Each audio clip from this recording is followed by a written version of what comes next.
Tu m'aimes? Moi non plus.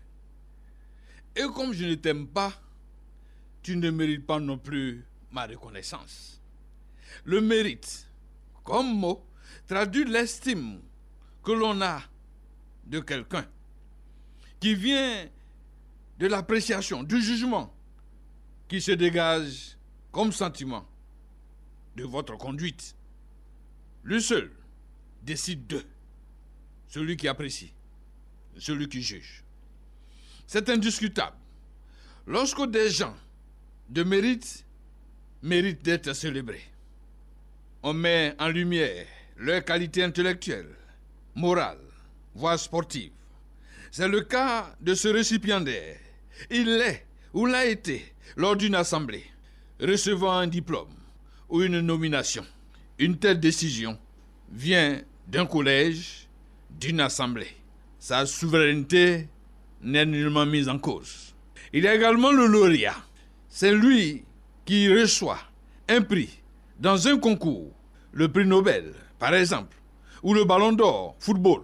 Le mérite de ce lauréat, c'est d'avoir concouru. Ce n'est ni le choix d'un individu, encore moins une estime.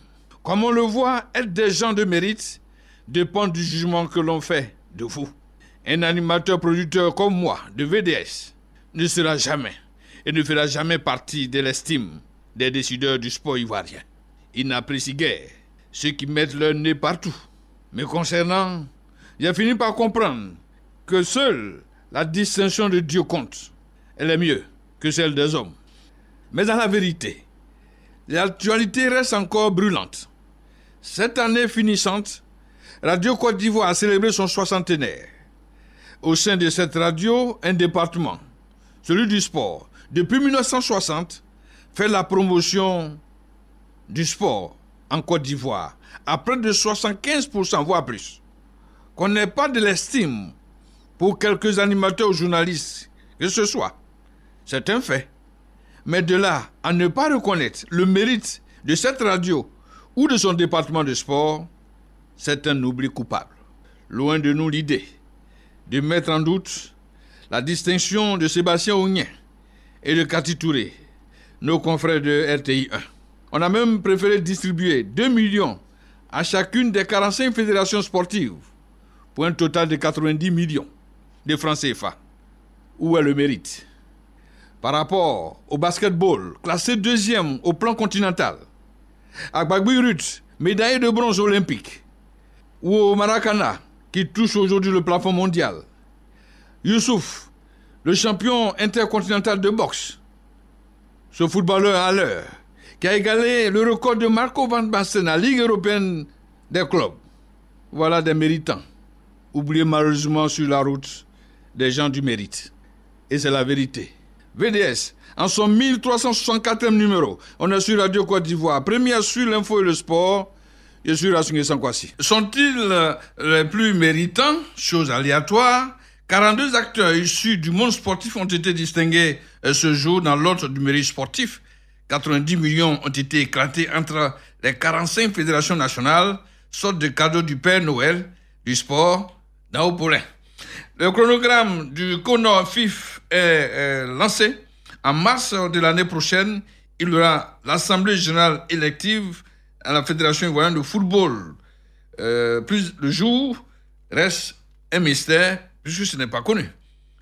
La libre antenne, c'est tous les vendredis, vous le savez, la parole aux auditeurs, quitte à poser des préoccupations aux consultants ou à faire des observations pour la bonne marche du VDS. Nous attendons vers la dernière heure de VDS. Mesdames et messieurs, bonsoir. Je vous salue. Salut Rachingessa. On attend Bané, c'est tellement bloqué quelque part. Technique Patrick Alban, réalisation un trio, Dameli Noussa, Franck Nguessan, Eric Adou nous accompagnent ce soir. Vous êtes nombreux à l'écoute de VDS avec bien sûr ce taux d'audience qui monte. On frôle pratiquement le million d'auditeurs touchés. C'est exceptionnel. Je voulais remercier tous ces fidèles de Radio Côte d'Ivoire. Morou Bané est arrivé. Bonsoir. Bonsoir Rachid Sankwasi. Vous êtes sur notre radio. La salle polyvalente du Palais des Sports de Treichville a abrité ce vendredi la 3e édition de la journée du mérite sportif. Ce sont au total 42 acteurs qui ont été distingués dans l'ordre du commandeur sportif, dont un dans l'ordre du commandeur sportif, 11 au titre des officiers, 30 dans l'ordre du chevalier. Comme l'on l'indique, cette cérémonie vient pour reconnaître le mérite des acteurs dont le résultat ou l'action aura contribué à la promotion ou au développement du sport en Côte d'Ivoire. Écoutons quelques récipiendaires au micro de notre reporter Franck Nguessan et d'Amélie Noussa. Bema Doumbia, ex-arbitre international. Je crois que c'est une très grande joie. J'ai consacré une bonne partie de ma vie au sport et particulièrement au football. Vraiment, je suis très content. Il faut dire que ma vie elle a été riche. Avant aujourd'hui, j'ai déjà eu une médaille d'officier dans l'ordre national. J'attendais une médaille dans le sport. C'est fait aujourd'hui, je suis totalement comblé. Ouattara Fetiye, vice-président de la Fédération ivoirienne de basketball. Des soupçons de devoirs accomplis, d'être fortement de reconnaissance de la nation par rapport à tout ce que nous avons pu apporter au sport ivoirien depuis notre temps en France, de tout notre temps de jeunesse, depuis notre temps de dirigeants. Alors tous les lauriers que nous avons glanés depuis toute cette saison-là, toute cette période-là, je crois que c'est tous ces fruits-là qui ont été récompensés aujourd'hui. Daboné Seydou, président de la Fédération ivoirienne de judo et de disciplines assimilées. Sentiment de fierté, c'est dû que le travail que nous faisons est vu par d'autres personnes. Il est distingué à ce niveau-là, nous ne pouvons avoir qu'un sentiment de fierté. Mais ma pensée va surtout vers mes collaborateurs. Je suis peut-être la personne qui porte la distinction, mais derrière, il y a eu un travail, il y a eu des personnes, des hommes, des femmes qui se sont mis tous ensemble pour que ces résultats-là soient vus. Rick Bagby, champion du monde de taekwondo, double médaille olympique. Ça fait toujours plaisir d'être récompensé et puis vu qu'en tant que sportif, nous fournissons énormément d'efforts. Donc nous disons merci au ministre des Sports d'avoir pensé à nous, d'avoir pensé aux anciens, d'avoir pensé à tout le monde, à tout le mouvement sportif pour cette décoration. Ce genre de cérémonie doit être pérennisé afin de promouvoir la culture de l'excellence, dit le porte-parole des récipiendaires, Dieu Foneghe. Au nom des récipiendaires, j'ai donc remercié le ministre des Sports pour cette marque de reconnaissance à l'endroit des acteurs du sport, plus précisément du football, en ce qui nous concerne. Au-delà de ces reconnaissances, je pense que c'est une tradition qui doit être maintenue, qui doit continuer, parce que reconnaître les mérites des sportifs, c'est une très bonne chose et ça permet même de motiver et d'encourager tous ceux qui désirent pratiquer le sport de haut niveau à se donner au maximum pour apporter des lauriers à notre pays. C'est ça le plus important, c'est une source de motivation aussi. Soumaoro Mamadou, le président de la conférence des présidents des fédérations sportives, remercie le ministre pour cette marque de sympathie à leur égard. Nous sommes plus qu'honorés, nous sommes contents parce que nous le méritons. Quand les résultats sportifs ont été faits, 63% ont été des réalisations par les fédérations, 42% par le ministère. Donc on a rempli notre contrat, donc on nous a honorés, c'est vraiment sa justice. Je remercie monsieur le ministre pour la stratégie qu'il a mis en place depuis 1990. La seule fois que nous fassions un séminaire d'une semaine où chaque thématique méritait un séminaire. On a tout fait et puis bon, je crois que c'est très bien. Les fédérations ont eu de l'argent pour acheter les équipements. Avant, c'est le ministère qui a acheté. On l'a eu, c'est très bien. Et depuis aussi ZACPA qui a donné 10 véhicules au DD, c'est la première fois qu'on donne 20 véhicules au DD qui sont nos bras. Donc nous sommes véritablement contents. L'année prochaine, mon Dieu, vous allez voir ce qui va se passer. On va redoubler, on va faire le maillage du pays et nous sommes prêts à travailler.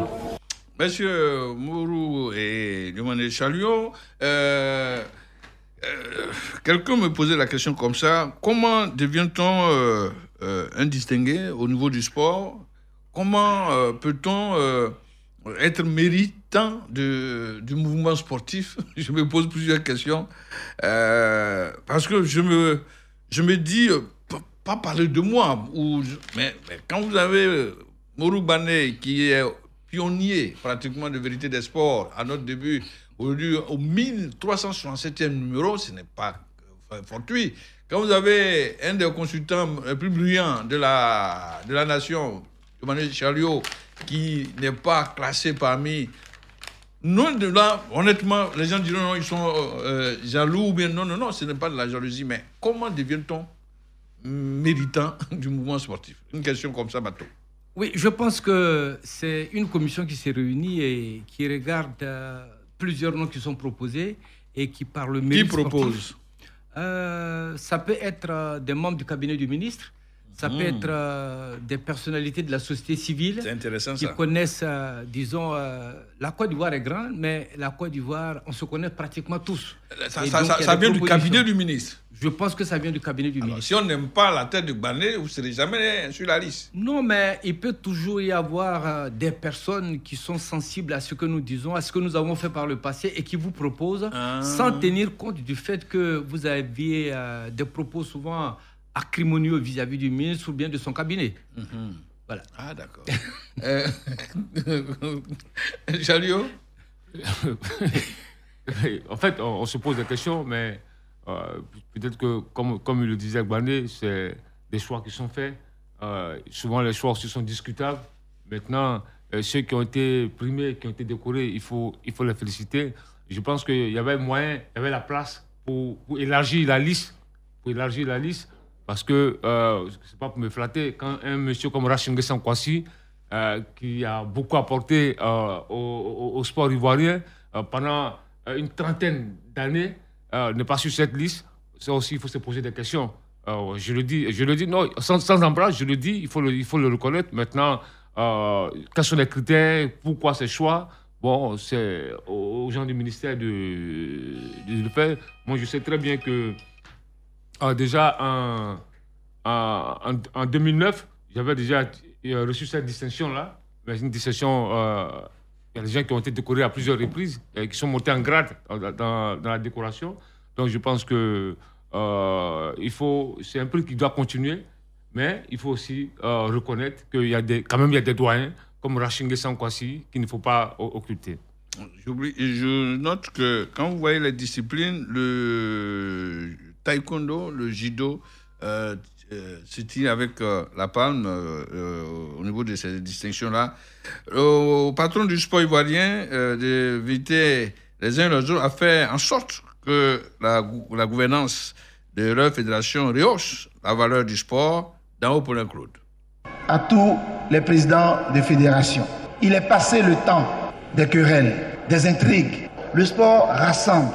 Le sport doit créer la convivialité. Et je voudrais saisir l'occasion du mérite sportif pour vous réitérer ce message. Après le séminaire que nous avons eu pendant ces 4 derniers jours, les résolutions sont claires. Nous nous sommes engagés dans la vision de la Côte d'Ivoire 2030, voulue par son Excellence le Président de la République, Alassane Ouattara. Nous voulons créer une Côte d'Ivoire solidaire, mais dans la justice, dans la solidarité, mais surtout dans une gouvernance de bonheur partagé. Alors je voudrais souhaiter que les résolutions de notre séminaire puissent nous aider en 2022 et en 2025 à atteindre tous nos objectifs. Avoir beaucoup plus de lauriers, que le sport soit promu sur l'ensemble du territoire national et que le rayonnement de la Côte d'Ivoire soit assuré par des athlètes de très haut niveau. Nous comptons donc sur les fédérations, mais vous pouvez surtout compter sur le gouvernement de Côte d'Ivoire qui finance l'essentiel de l'activité sportive et qui est en train de tracer les sillons pour que des sponsors, des partenaires viennent prendre la relève pour continuer à financer les activités sportives. C'est pourquoi nous voulons développer l'économie sportive. En le faisant, Monsieur le ministre, une fédération qui gagne mérite d'être à cette cérémonie. Un athlète qui a remporté une médaille, un trophée majeur, doit faire partie de cette cérémonie de mérite sportif. Les organes qui ont participé à la promotion du sport doivent être aussi invités à cette cérémonie de mérite. C'est des propositions. Si on veut effectivement rendre le tissu de l'économie du sport aussi épais, il faudrait, comme vous l'avez dit, l'élargir à tous ceux qui... Parce que ça ressemble un peu à du copinage. Je rappelle qu'il y a 90 millions qui ont été distribués aux 45 fédérations. C'est le cadeau du Père Noël. Absolument. Nous sommes à la veille des fêtes. C'est un cadeau. Maintenant, peut-être une source de motivation pour inciter ces fédérations-là à travailler. Mais moi, ce que je retiens, je pense que ce genre de cérémonie, c'est de très bonnes choses. Une cérémonie de mérite sportif, mais il faut vraiment distinguer les méritants. Quand tu regardes la liste des récipiendaires, quand tu vois Ruth Gbagui, c'est indiscutable. Elle est indiscutable. Ruth Gbagui, quand tu regardes un monsieur comme Bema Doumbia, qui était un arbitre international, un nom, quand tu regardes Dieudonné et autres, franchement, je dis c'est indiscutable. Mais il faut maintenant élargir la liste parce que il y a des noms qui... Où est Dieu Mandiès qui rentre à la Confédération africaine et qui devient expert FIFA? Où est-il? Il est vice-président de la commission des arbitres de la CAF, Fédération africaine de football. Où est Mme Dao Gabala qui rentre et qui normalise le football ivoirien? Elle fait partie maintenant d'une commission finance. Finance au niveau de la FIFA. Où est M. Jacques Arnaud qui est le conseiller du président de la CAF? Où est Roger Ognien qui représente avec son équipe la Côte d'Ivoire en compétition africaine? Oui, et puis c'est une aberration. Ce monsieur a tout donné, a vraiment tout donné au football ivoirien. Il a bâti l'un des plus grands clubs en Afrique. Il a offert à la Côte d'Ivoire sa deuxième Ligue des Champions. Sa deuxième Ligue des Champions. Il a offert à la Côte d'Ivoire sa deuxième Super Coupe d'Afrique au niveau des clubs. Il a aussi, il faut le dire tout net, formé des joueurs qui ont permis à la Côte d'Ivoire de gagner la Coupe d'Afrique. Je me souviens très bien qu'en 2015, à Bata, sur le 11 de départ de l'équipe de Hervé Renard, il y avait 6 joueurs formés à l'Académie Mimo Sifcom, formés à l'Académie de la SEC. Je pense qu'il faut souvent rendre à César ce qui appartient à César. Où est passé Morouk Bané? Morouk Bané à l'antenne ici avec toi. Je rappelle qu'il y a eu 20 véhicules, 26 motos, des ballons, des filets et des poteaux qui ont été remis aux directeurs régionaux et départementaux de sport. C'est une bonne chose pour permettre à ceux-ci de pouvoir animer leur localité, pourquoi pas, en offrant ces outils-là aux jeunes qui pratiquent donc le football. Vous êtes sur Radio Côte d'Ivoire. Démarré le 13 décembre dernier, le séminaire portant sur le thème promotion des sports et du développement de l'économie sportive, bilan et perspectives pour une Côte d'Ivoire solidaire a refermé ses portes ce jeudi. Pendant 4 jours au Golf Hotel, les séminaristes, au nombre de 248, ont planché sur plusieurs thématiques, entre autres l'évaluation de la vie fédérale, la promotion des sports scolaires et universitaires, la transversalité avec les autres ministères. Au sorti de cet atelier de réflexion, plusieurs recommandations ont été faites, suivant un extrait du rapport final, lu ici par l'inspecteur général adjoint Touré Nembo. Après avoir évalué le niveau de mise en œuvre de la convention d'objectifs par l'État et le niveau de mise en œuvre de la convention d'objectifs par les fédérations, les recommandations suivantes ont été faites. Au titre du ministère, signature de la convention d'objectifs dans les délais réglementaires, paiement de la parafiscalité dans les délais réglementaires, notification du montant de la parafiscalité à chaque fédération dans le premier trimestre de l'année en cours, augmentation du montant de la parafiscalité allouée à chaque fédération, suivi et évaluation périodique des activités des fédérations sportives, enfin, digitalisation de l'évaluation des fédérations en collaboration avec les services compétents du ministère. Satisfaits du contenu de ce renforcement de capacité, les acteurs ont promis en faire bon usage une fois arrivés dans leurs structures respectives. Écoutons quelques-uns au micro de nos reporters. Lama Bamba, directeur départemental d'Abidjan. C'est 4 jours qui nous ont enrichis et je suis heureux de partir d'ici avec cette richesse. Ça nous permettra d'être à l'aise sur le terrain. Da Justin, inspecteur en chef de la jeunesse et des sports du GO. Nous allons recadrer notre manière de travailler et nous harmoniser par rapport à la PNS en cours. Soumaro Mamadou, président de la conférence nationale des fédérations sportives. C'est la toute première fois depuis 1990 que nous avons un séminaire au moins 4 à 5, 6 jours. Parce que chaque thématique représentait un séminaire. On a tout fusionné pour faire un séminaire global. Je pense que ça a été très bien fait. Adonis Quadio, président du comité national de soutien aux éléphants. Nous retenons de ce séminaire des actions pratiques, positives pour le lendemain du sport en Côte d'Ivoire. Chalio, à chaque ministre son séminaire, naturellement. Ben, disons que cela va... Ça reste tout dans le placard.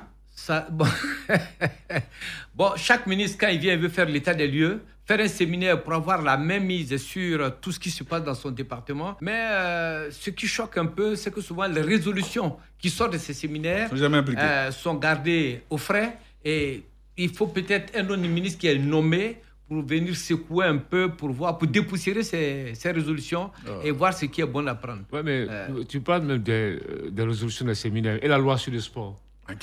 C'est la loi sur le sport. C'est le plus gros gâchis. C'est le plus gros gâchis. Tout a été fait, tout est voté, mais maintenant il faut veiller à l'application de cette loi qui va permettre au sport en Côte d'Ivoire d'aller un peu plus haut. Aujourd'hui, on parle d'économie du sport. Mais cette économie du sport, là, ça ne doit pas être du verbiage, ça ne doit pas être des mots.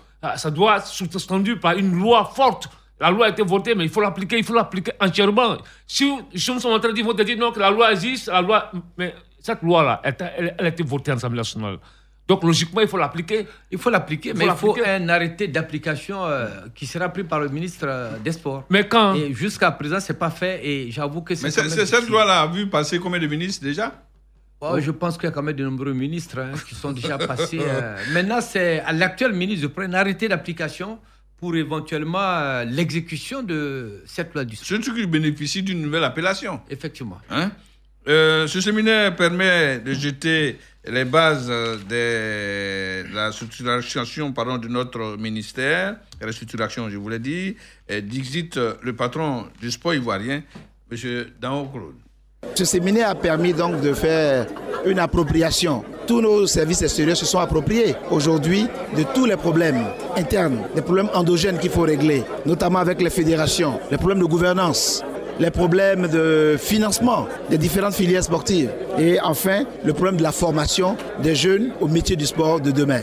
Donc c'est un séminaire qui était très enrichissant à la fois sur le plan interne pour que nos collaborateurs s'approprient toutes les thématiques et toutes les problématiques et de l'autre côté projeter une collaboration avec tous les ministères à travers la transversalité du sport pour que le sport soit toujours le socle de la cohésion sociale et la rampe de lancement pour les jeunes générations en créant des richesses et des opportunités d'emploi. Dans quelques mois, l'année prochaine,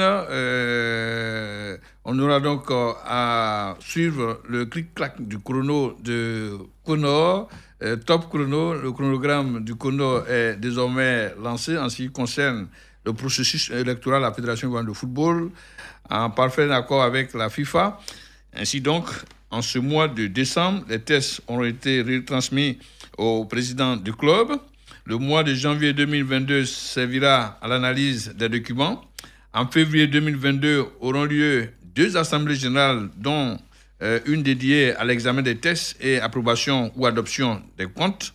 La seconde assemblée portera sur l'adoption des tests. Enfin, en mars 2022, le travail de Dao Gabala sera sanctionné par l'Assemblée générale élective. Messieurs, Bané, c'est un chronogramme qui met fin aux spéculations.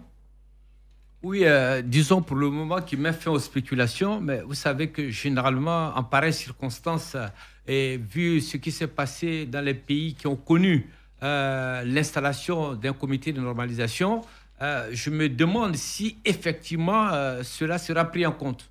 Il faut véritablement que la présidente du comité de normalisation puisse avoir une réunion avec toutes les parties prenantes, prendre des engagements fermes afin que ces dates qui ont été données, demain on ne dise pas, il ne faut pas s'attarder sur le fétichisme des dates, qu'il faut faire ceci, il faut faire cela, il faut l'appliquer. Et je pense qu'une réunion de concertation de toutes les parties prenantes permettra certainement d'aboutir à l'exécution de ce chronogramme-là. Charles Dumané.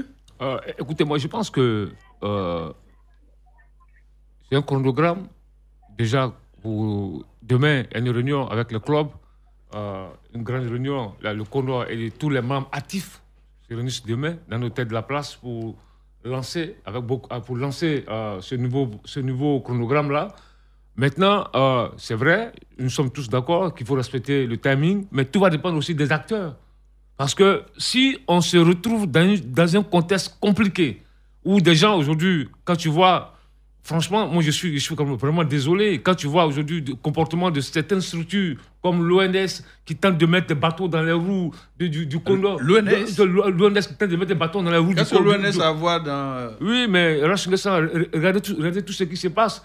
Et elle le disait souvent en conférence de presse, avec l'audit, il y a des intérêts particuliers qui sont touchés. Mais je pense qu'il faut qu'on se mette au-dessus de ça. Il faut accompagner ce Condor-là à finir sa mission. Parce que si on continue dans les palabres, dans la belligérance, dans les palabres, on va assister à un nouveau Condor, comme ça s'est passé dans certains pays.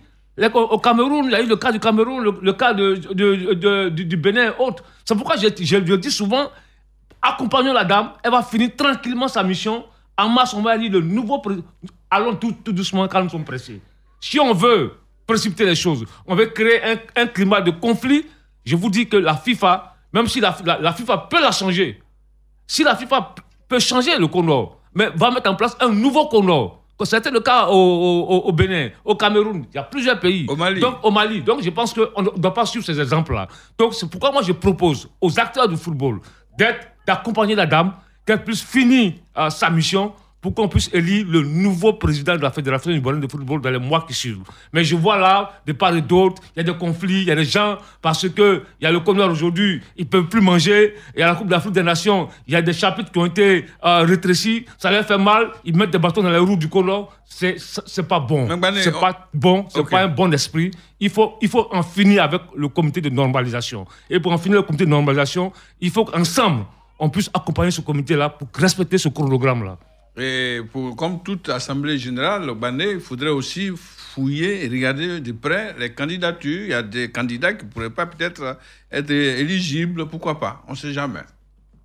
Parce que quand on regarde les rapports de l'inspection générale, il y a des je ne dis pas de nom, mais des candidats qui pourraient être sous le coup de certaines sanctions, pourquoi pas. Est-ce que le rapport de l'inspection générale d'État prévoit des sanctions? Ah bon? Donc quand on a détourné, on ne sanctionne pas. Je vous pose la question. Non, le rapport dit qu'il y a eu détournement. Donc ceux qui ont détourné, s'ils sont visés, s'ils sont arrêtés, ou bien s'ils sont convoqués, il n'y a pas de sanctions. Mais ça, le rapport ne dit pas qu'il y a sanctions. Le rapport vous dit, voici comment cela devrait être géré. Mais en lieu et place des rubriques qui devraient recevoir tel financement, le financement a été géré autrement. Le rapport ne vient pas sanctionner en tant que tel. Non, mais si d'aventure, il y a par exemple des personnalités qui sont épinglées, c'est sûr et certain qu'elles vont aller... Donc on parle de la même chose. Elles vont aller s'expliquer devant la juridiction compétente. Et si ces personnalités s'en vont s'expliquer, elles ne peuvent pas être... qu'on appelle... elle ne peut pas candidater au poste de président. Non, mais jusqu'à ce que sa culpabilité soit prouvée. On ne peut pas accuser une personne et puis la mettre au loup. Donc vous pensez que la Côte d'Ivoire cherche 22 milliards comme ça et puis on dit monsieur allez-y.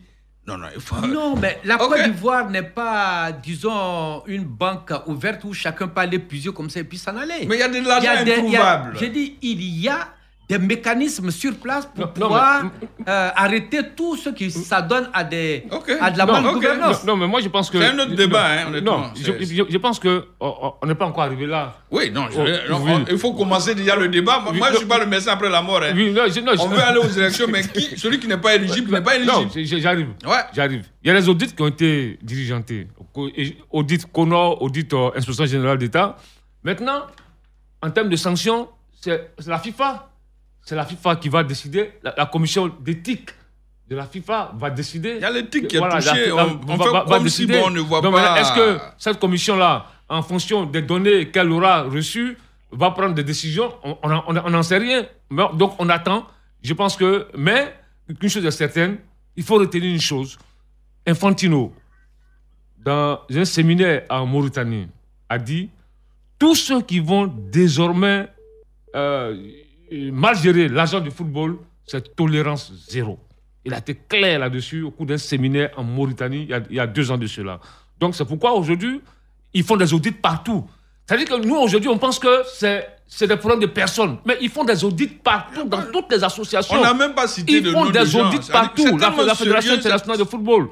Donc là, c'est pour permettre aux fédérations de mieux gérer l'argent du football. C'est tout.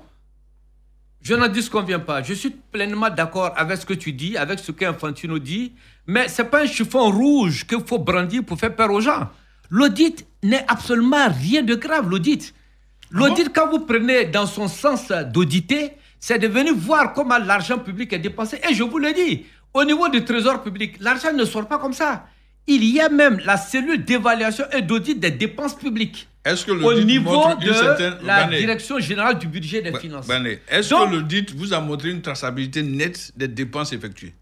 Des dépenses effectuées où? Mais je n'ai pas accès au rapport. Le rapport de l'IGE... Vous avez brandi le journal Ivoire Hebdo qui a tout... Ivoire Hebdo n'a pas à donner quelques pans du rapport de l'IGE. Il ne s'est pas, disons, extasié sur tout le rapport. C'est quelque part. Avant-hier, c'était hier ou avant-hier, Charles a brandi un bout de ce journal-là en disant que de l'exercice 2012 à 2018, je crois, si j'ai bien compris, 22 milliards ont été décaissés par l'État de Côte d'Ivoire au profit de la fêtière. 2 milliards seulement ont été justifiés, 20 autres, non. Alors, si l'audit nous dit qu'il y a 20 milliards qui sont quelque part dans un placard, il faut bien que celui ou ceux qui ont géré en ce moment-là montrent à l'État, voici les 20 milliards.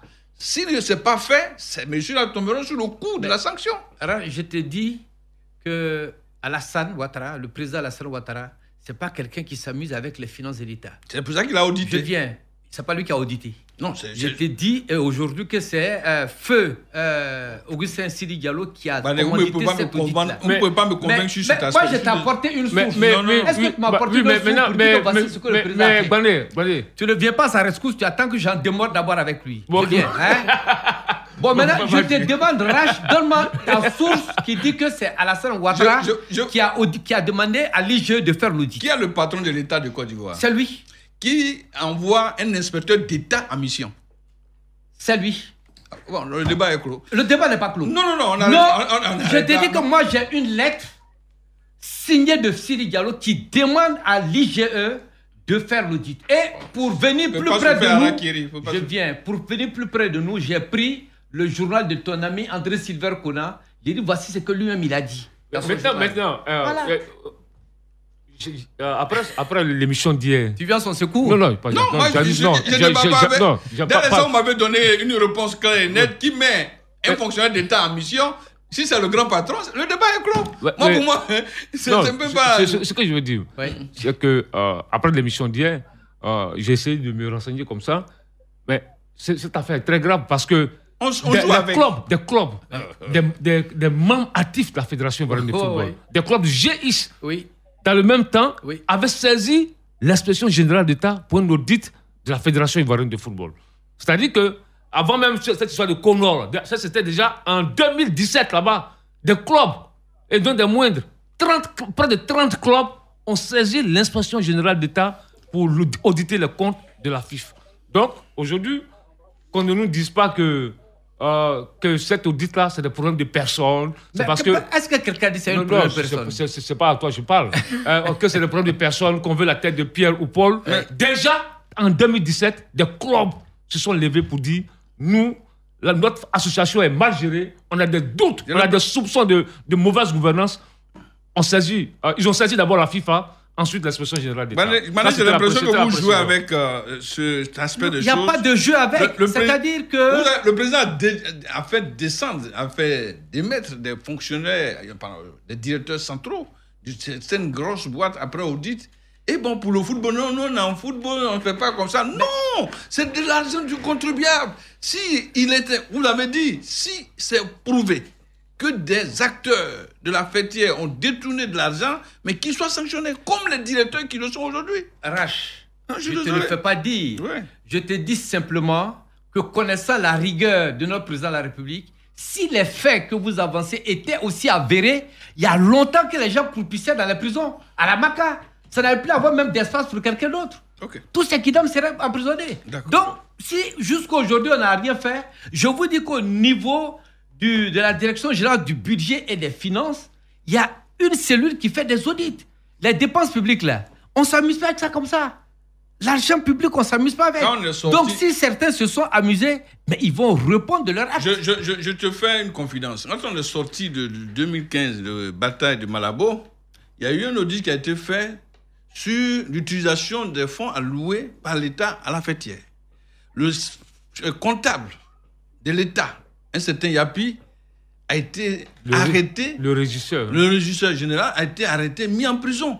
Je vais dire quoi? On ne peut pas s'amuser en disant qu'on ne trouve pas 20 milliards quelque part de l'État de Côte d'Ivoire. Et puis on dit non, c'est les sportifs, là, il faut les laisser. Non, le président ne fonctionne pas comme ça. On reviendra sur cette histoire. Il y aura l'élection en mars. Mais il faudrait qu'il y ait une transparence quelque part pour nous dire où passer l'argent des Ivoiriens. Si ce n'est pas éclairé, si c'est pas clarifié, ça ne va pas être comme ça. J'ai dit, les sportifs ne sont pas au-dessus de la société. Ils sont dans la société. Ouais. Et donc, on peut les punir. Il y a un proverbe latin qui dit dura lex, sed lex. La loi est dure, mais c'est la loi. Et elle s'applique intégralement à tout le monde. Mais parce que... Il n'y a pas de sportifs. Oui, non, parce que à la dernière conférence de la présidente du Congo, elle disait comme ça que lorsque elle voulait comprendre certaines choses, fonctionnement de certaines structures au niveau de la fédération, même au niveau de l'ONS, on lui disait non, que non, c'est le football. Au football, c'est comme ça. Attends. Et qui lui disait ça? Le 11 c'est qui? Hein? Le 11 c'est qui? Non, elle interrogeait les gens parce qu'ils avaient commencé à dire... Quelle personne? Des travailleurs de la fédération de football. On va s'arrêter là. On va s'arrêter là. Des spécialistes. On va s'arrêter. Mais si vous commencez à interroger des badauds, vous allez avoir des rumeurs comme réponse. Attends, quel badaud? Si ils interrogent des employés du service commercial. Derrière le on là, il y a qui? Mais c'est elle qui l'a dit. Moi, je n'ai pas inventé. Mais il faut lui demander. Parce que quand moi j'ai écouté Abé Adou, il dit des nouvelles nous sont venues de personnes de l'ONS qui ont dit il faut voir, il y a 50 litres d'eau par jour. J'ai dit mais attends, ça fait partie de l'audit ou bien c'est la rumeur? Non, attention à ce qu'il dit. Non, c'est pas des rumeurs. On va s'arrêter là. C'est pas des rumeurs. On va s'arrêter là. Un conseil, Gane, si vous êtes impliqué dans cette histoire, on va vous arrêter. Moi, je ne suis pas impliqué dans aucune histoire financière. Tu connais mon intégrité. Ok, je vous en prie, donc doucement. On est sur Radio Côte d'Ivoire. Ce vendredi, vous le savez, Libre Antenne démarre maintenant. Ça démarre à Bondoukou, la ville des 1000 collines, la ville de mon très cher Morou Bané. À ces populations qui vivent en parfaite symbiose, les Koulango, Abron, Lobimem, Djolaba. Je crois que Djolaba, c'est le groupe de Morou. Voici pour vous l'une des porte-flambeaux de la culture de cette localité, en pensant aussi à Ouattara Daouda, le Koulango qui nous écoute, un fidèle auditeur, à Mafatou. L'antenne commence par Bouaké, certainement. Monsieur Kwasi Jamais, bonsoir. Bonsoir, Rakbash. Quelle préoccupation pour VDS pour qu'on puisse, les consultants surtout, puissent vous éclairer? Ma préoccupation, c'est ici à ce niveau. Je voudrais, avec déférence, demander à Monsieur le Président de la République de Côte d'Ivoire, Chalassane, d'intervenir auprès de son coéquipier, Fofana Seko, comme lui-même, il est le premier président, il est le premier capitaine de la formation, qu'il intervienne auprès de Fofana Seko avec une vision de défendre les couleurs de la nation. Ah ouais. Oui, c'est une... ouais. Donc, c'est une bonne préoccupation. Je vous écoute, hein? Allô? Oui? Je ne l'entends pas. Ok, il a quelque chose. Il pose un problème de fond. Vous m'avez entendu au moins. On vous a entendu. Le premier capitaine qui est le président de la République puisse intervenir pour que Seko Fofana, par exemple, rejoigne.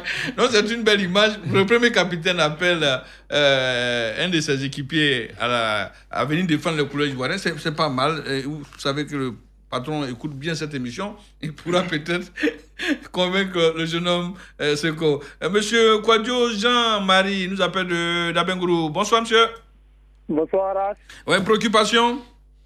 Ouais, moi je voulais parler de l'élection de l'Africa, de Kouyo. Oui. Voilà, je voulais dire vraiment merci. D'abord, il n'est pas encore formé son bureau, mais vraiment, l'idée que Kouyo met déjà en place, c'est un président rassembleur. Mais ce que je demande, il n'a qu'à essayer d'accélérer un peu parce que la Ligue 2 a commencé et la Ligue 2 aussi sans l'Africa, vraiment, je vois que c'est pas intéressant. Donc il n'a qu'à accélérer parce qu'actuellement c'est lui, c'est le club qui devait jouer avec l'Africa, c'est lui on attend. Donc il n'a qu'à essayer d'accélérer un peu pour que l'Africa, Tukuyo, on voit l'image de l'Africa, ce qu'ils vont nous montrer. D'accord, merci frère. Voilà. Zamblé Alphonse, lui nous appelle de Oumé. Bonsoir monsieur. Bonsoir monsieur Zamblé. Oh. Oui, bonsoir, on vous écoute. Hein. Bonsoir Raj. Bonsoir monsieur, oui. Oui, Raj. Oui, on vous écoute monsieur. Non, ils se sont empressés à inaugurer le stade qui porte le nom de l'Ulysse personnel et du président de la République, le stade Alassane Ouattara. Or, le stade ne répond pas aux normes internationales. Et maintenant, il faut les jeter des milliards pour mettre à niveau ce stade. Donc, franchement, je n'arrive pas à comprendre. Je pense que les gens n'ont pas dit la vérité au président de la République, ils n'ont pas dit la vérité aux Ivoiriens. Et maintenant, nous allons dépenser de l'argent pour que ce stade soit aux normes internationales. Ouais. Merci okay. pour l'émission. Préoccupation claire. Bané, l'auditeur dit qu'on a inauguré un stade qui porte le nom de l'illustre président de la République, alors que le stade n'était pas aux normes FIFA. Pour lui, on n'aurait pas dit la vérité aux Ivoiriens, encore moins au président de la République. Oui, je voudrais rappeler déjà qu'il y a 48 heures, l'ambassadeur de Chine en Côte d'Ivoire a élevé une protestation pour dire que quand ils sont venus pour construire ce stade, c'est avec des spécialistes au niveau de la FIFA qu'ils ont fait ce stade et dont ils ont fait le don à la Côte d'Ivoire. Et qu'aujourd'hui s'étonne qu'on dise que la Chine n'a pas fait un bon travail. Certainement, on peut dire qu'il y a quelques pans dont la pelouse qui posait problème. Je pense que c'est ce qui a beaucoup décrié. Encore que la pelouse fait partie de la partie, rentre dans la partie ivoirienne. Hein. C'est ça, dans la partie ivoirienne. En dehors de la pelouse, je pense que toutes les autres, l'ensemble de l'infrastructure ne pose aucun problème. Et ça a cet effet-là que la partie ivoirienne est en train de prendre les dispositions pour au moins mettre une pelouse à même de répondre aux normes internationales. D'accord. Ouma Sidibé, Monsieur Kofi de Deux Plateaux, bonsoir. Oui, bonsoir, M. Raj. Oui, on vous écoute. Bonsoir d'abord à vos consultants. Oui, vous écoute, oui. Bonsoir. Ma préoccupation la seconde, c'est concernant les différentes décorations dont vous avez parlé. M. Cholot l'a dit, aimons-nous vivants, parce qu'un monsieur comme Maître Roger Ounien, vraiment, je pense bien que ce n'est pas je touche du bois après sa mort. Peut-être que c'est là qu'on va chercher à le décorer. Donc, quand il y a des méritants, vraiment, comme vous l'avez déjà dit, vraiment, il faut souvent élargir la liste. Parce que quand c'est comme ça, il y a certains qui se sentent marginalisés, tout, et puis bon, voilà. Pas pour remettre en cause ceux qui ont été décorés, non pas. Loin de là, oui. Voilà. Merci. Mais vraiment, quand on essaie d'élargir la liste, voilà, on considère que c'est parce que la liste a été réduite que certaines personnes n'ont pas pu être sur la liste.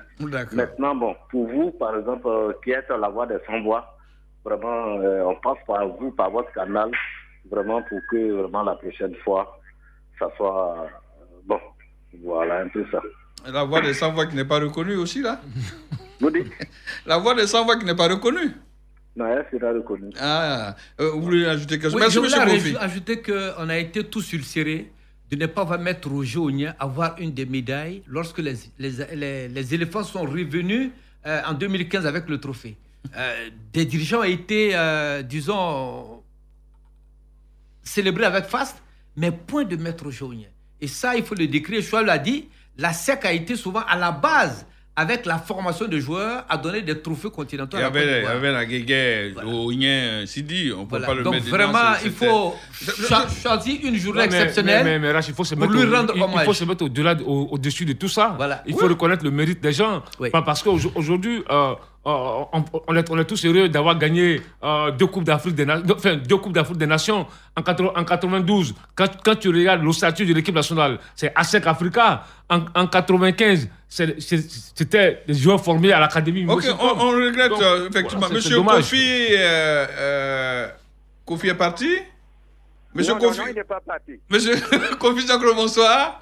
Bonsoir, je suis Daniel Sikassou. RH, oui. L'émission a pour titre Vérité d'un sport. Oui.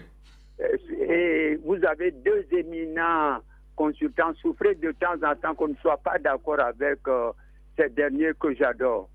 Quand monsieur Bané dit qu'il faut saluer des gens qu'on soupçonne de tourner l'argent, vraiment, je suis désolé. Il a dit l'autre jour qu'il faut être reconnaissant envers les gens qui ont distribué de l'argent aux journalistes.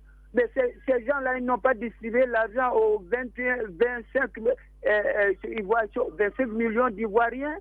Monsieur Bané, que je respecte, que j'adore, qui retire. On ne peut pas, moi, si quelqu'un vole l'argent qu'il me donne, que j'apprends au dernier moment, je vais regretter, je ne vais pas aller lui dire merci.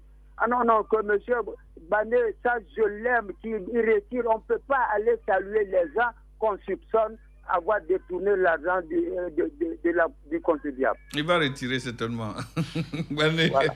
Merci monsieur Kofi Jean-Claude. Avant de donner la parole à Bané, il attend depuis monsieur Abraham.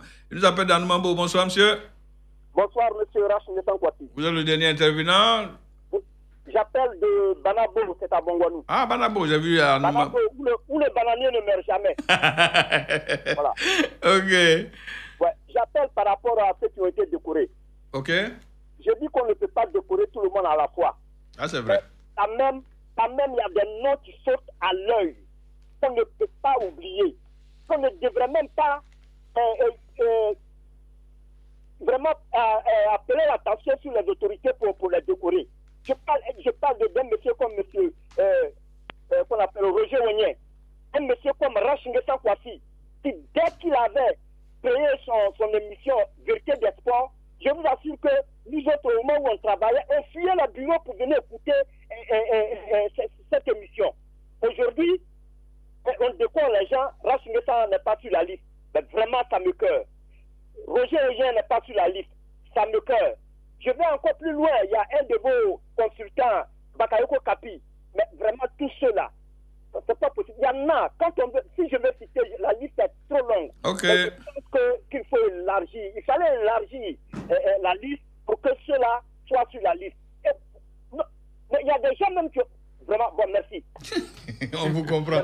Monsieur, pour terminer, un tour de table, 30 secondes. Quelle est la préoccupation ou quelles sont les préoccupations des auditeurs qui vous auraient marqué? Commencez par... Chalo, oui, Chalo. Non, écoutez, moi, c'est la reconnaissance, là, de Maître Roger Ouigné. C'est ce qui saute aux yeux, hein? Qui saute aux yeux. Ok. Bané? Oui, il y a un auditeur qui m'a appelé.